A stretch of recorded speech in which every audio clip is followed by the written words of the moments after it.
Hi, நான் உங்கள் ஜிக்கி பேசுகிறேன். இது 4வது வீடியோ.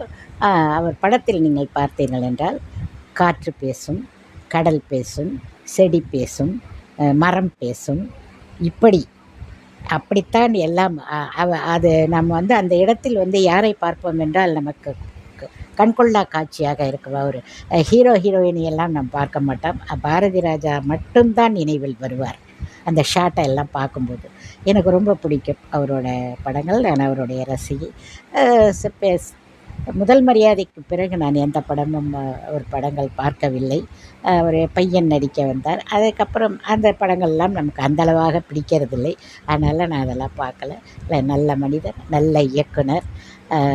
யாருடைய பர்சனல்களும் நமக்கு தேவையில்லை.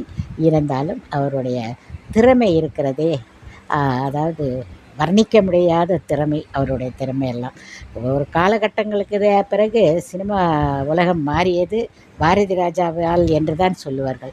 கவுண்டமணி அண்ணனுக்கெல்லாம் லைஃப் கொடுத்தது அவர் தான்.